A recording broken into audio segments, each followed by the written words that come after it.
గురించి సీట్లు అడగడానికి ఓట్లు అడగడానికి తెలంగాణ ఏమి ఇవ్వకపోను ఇవాళ తెలంగాణను అవమానించుకుంటూ మాట్లాడింది. అందుకే మిత్రులారా ఇవాళ ఈడొకటి ఉన్నది రగన్న తీసుకో అది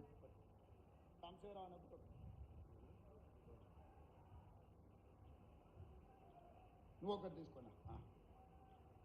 మిత్రులారా ఇవాళ ఇక్కడ చూడండి, మనం బయ్యారం ఉక్కు కర్మాగారం అడిగితే బీజేపీ మనకు గాడిద గుడ్డు ఇచ్చింది. మనం రైల్వే కోచ్ ఫ్యాక్టరీ వరంగల్కి అడిగితే బీజేపీ గాడిద గుడ్డు ఇచ్చింది. మనం ఐటీఐఆర్ కారిడార్ అడిగితే ఇవాళ బీజేపీ గాడిద గుడ్డు ఇచ్చింది. ఇవాళ IIIT గిరిజన యూనివర్సిటీ అడిగితే తెలంగాణకు గాడిద గుడ్డు ఇచ్చింది బీజేపీ.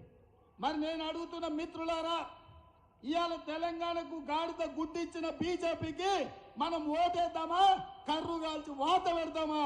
మీరు ఒక్కసారి చెప్పండి అని చెప్పి నేను అడుగుతున్నా.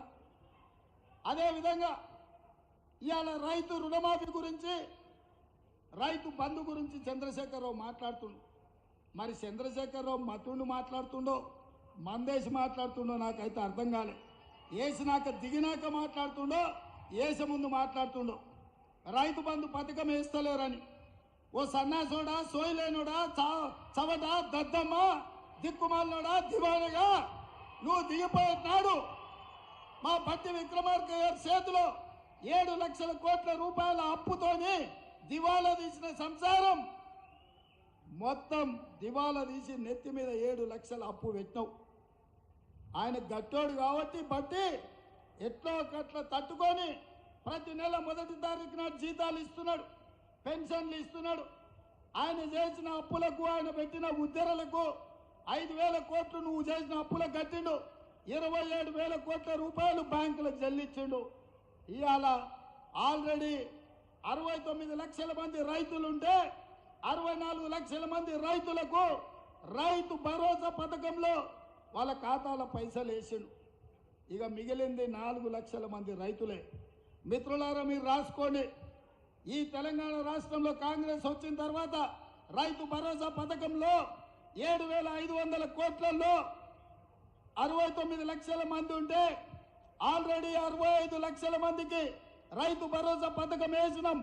మిగతా 4 లక్షలకు ఈ నెల 8 తారీఖు లోపల ప్రతి చివరి రైతు వరకు, ఆఖరి వరకు ఉన్న వాళ్లకు అందరికీ రైతు భరోసా పథకాన్ని, మిగిలిన బకాయిలను చెల్లించే బాధ్యత మాది.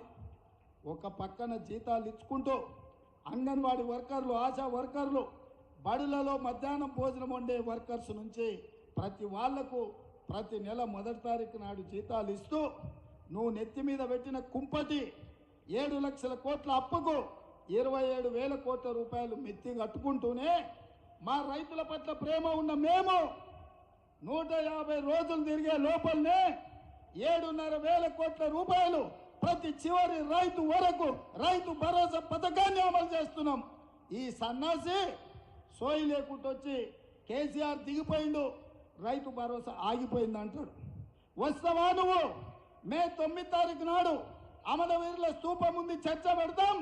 అమరవీరుల స్తూపం సాక్షిగా ఈ రాష్ట్రంలో ఎవరికైనా, ఏ రైతుకైనా, అది ఖమ్మం కావచ్చు, కొత్తగూడెం కావచ్చు, ఆదిలాబాద్ కావచ్చు, అలంపూర్ కావచ్చు, అచ్చంపేట కావచ్చు, కొడంగల్ కావచ్చు, లేకపోతే మదిర కావచ్చు, ఏ రైతుకైనా ఈ నెల 9 తారీఖు లోపల ఏ ఒక్క రైతుకైనా బకాయి ఉంటే నేను సవాలు చేస్తున్నా, అమరవీరుల స్తూపం ముందు ముక్కు నేలకు రాసి క్షమాపణ చెప్తా. ఒకవేళ అందరు రైతులకు రైతు భరోసా పథకంలో నిధులు వస్తే నీ ముక్కు నేలకు రాసి క్షమాపణ చెప్తావు ఆ చంద్రశేఖరరావు అని నేను అడుగుతున్నా. ఆయన సిగ్గులేనోడు, ముక్కు ఎట్లాగింత పొడుగుంది, రాస్తాడు. ఏంటంటే రాస్తే కొంచెం అరుగుతో పోయేదే ఉందిలే, ఇంత పెద్దగా ఉందని.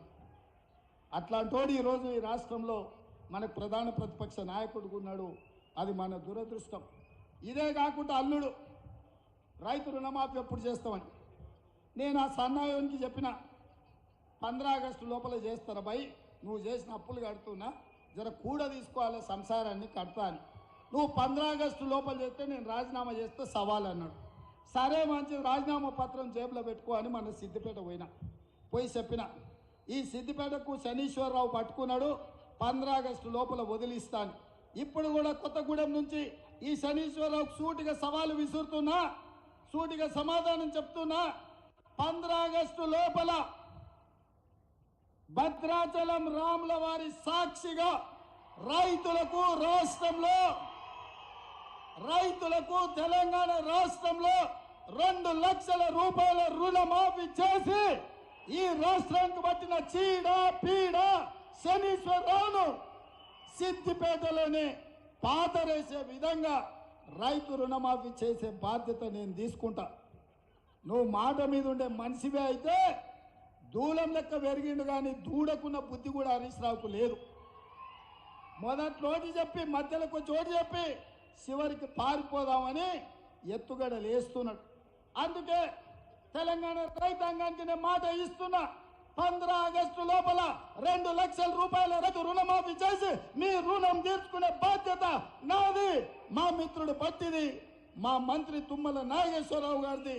వ్యవసాయం గురించి తుమ్మల గారికి ఎవరు చెప్పాల్సిన పని లేదు. ఆయననే సొంతంగా వ్యవసాయదారులు లుంగి కట్టుకొని వ్యవసాయం చేస్తాడు. గెలిస్తే సేవ చేస్తాడు, లేకపోతే వ్యవసాయం చేస్తాడు. అవునా? ఆయన కంటే ఎవరికైనా వ్యవసాయం గురించి తెలుసా? తాతకు దగ్గు నేర్పుతున్నాడు ఒకడొకడు వచ్చి వ్యవసాయం గురించి. అందుకే మిత్రులారా, ఆసరా పెన్షన్లు, అందరికి ఆసరా పెన్షన్లు కూడా ఈ 9 తారీఖు లోపల అందరి ఖాతాలో పడతాయి.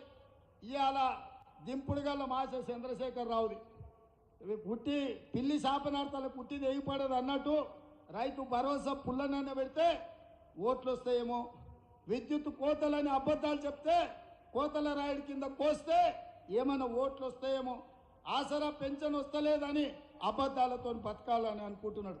నీకే అవకాశం లేదు చంద్రశేఖరరావు, నీ పని అయిపోయింది.